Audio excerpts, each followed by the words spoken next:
Hey guys, David here of Dirt Slinging Tech. Today I'm going to kind of do like an unboxing, a little behind the scenes on some of the stuff that I deal with kind of on a daily basis. It's a constant battle between innovation and improving the speed of workflow because I'm the only developer on the mobile app. Actually, both of my mobile apps, the X Factor Motorsports app and the Dirt Slinging Tech app. So we're going to get dived in here.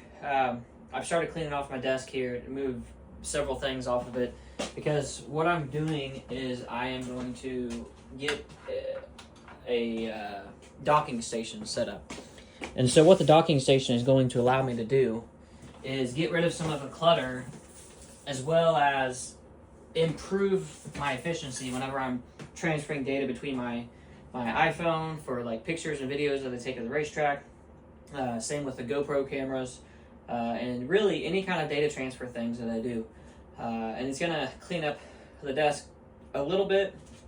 I'll swing this around for like a before, kind of a before situation here. So you can see we've got some cables over here and there and everywhere. So we're gonna go ahead and do this unboxing real quick. And I'll kind of show you what I went with here. Now this is a TS4. I believe the company is called iCal. Don't quote me. We'll find out here in a minute. All right. A lot of packing paper. But a little box. Fairly little box. So we've got TS4 Thunderbolt Station 4. So what this comes down to is Thunderbolt 4 is pretty fast. I think they have Thunderbolt 5 now, but these cables sold by Apple, these Thunderbolt 4 cables, are supposed to handle 40 gigabytes of transfer. The only issue that I've found with that is that only works if both devices support that. I've tried plugging in several different external drives, and you're not getting 40 gigabytes a second transfer speed on that. So that's, take that with a grain of salt. Sometimes advertising is not as it seems, but you can basically tell people whatever you want, and even if people call you out on it, sometimes it doesn't matter. So, but like I said, you got to read the fine print because technically what they're saying is accurate, but it doesn't always apply in the real world. So, again, I'm just cleaning up some of the stuff off of my desk. I've got cables everywhere. I got stickers, I got devices. It's just a lot. So we'll go ahead and unbox this and take a look at this.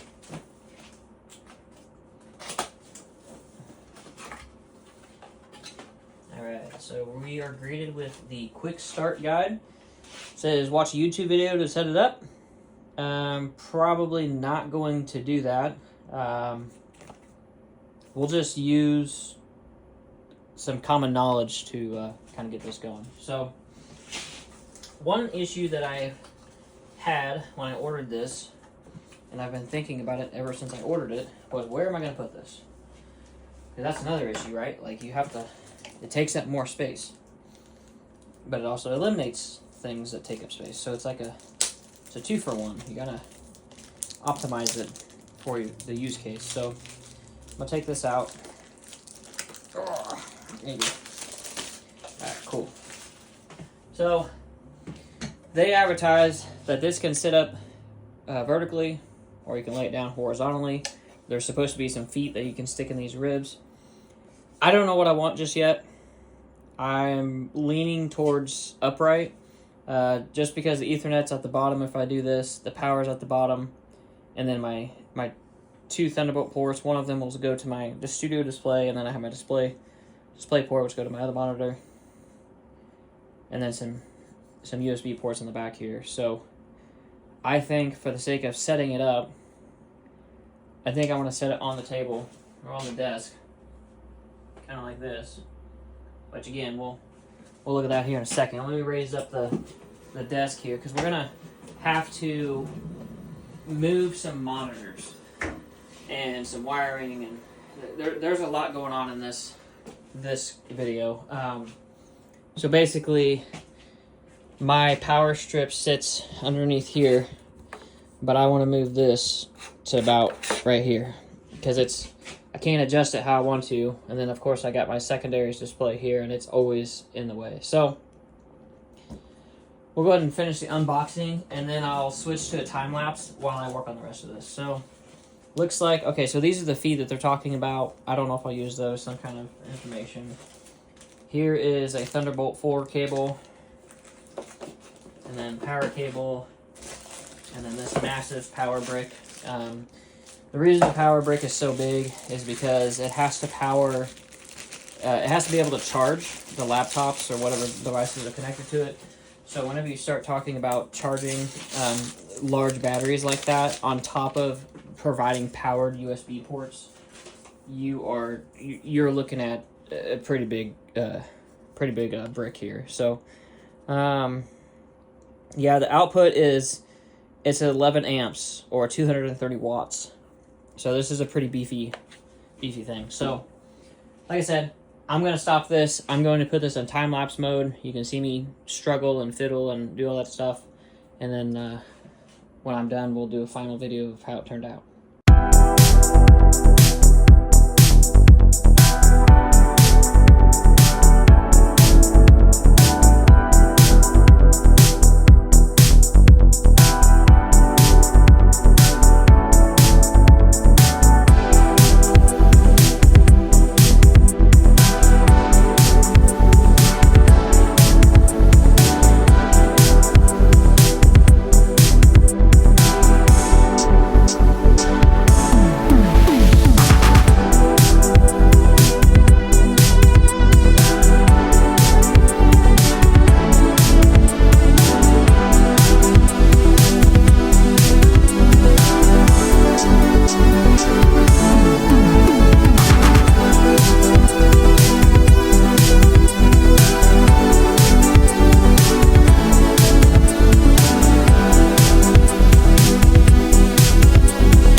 So it's all done.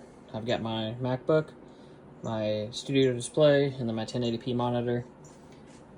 Still gonna have some cables up here because you have the keyboard, the number pad, mute me button, and then of course your mouse, and then of course some charging cables. But this is really where this CalDigit TS4 comes into play. I have access to these additional ports for my SSD, my external SSD, and then my GoPro SD cards can go here, or I can put them in a small slot as well. There's a 20-watt charging port right here on the front, and then headphone slash mic, like a headphone with a mic, and then another USB-A there. So all of that takes me down to one cable. So now I just have this one USB-C Thunderbolt cable. Before I had two. I had one for the display port and then one for the rest of it. So back here, all the wires are back here, so obviously it looks not as great, but it's better than what it was. So yeah, pretty happy with how it turned out. So that's what I'll be using from now on.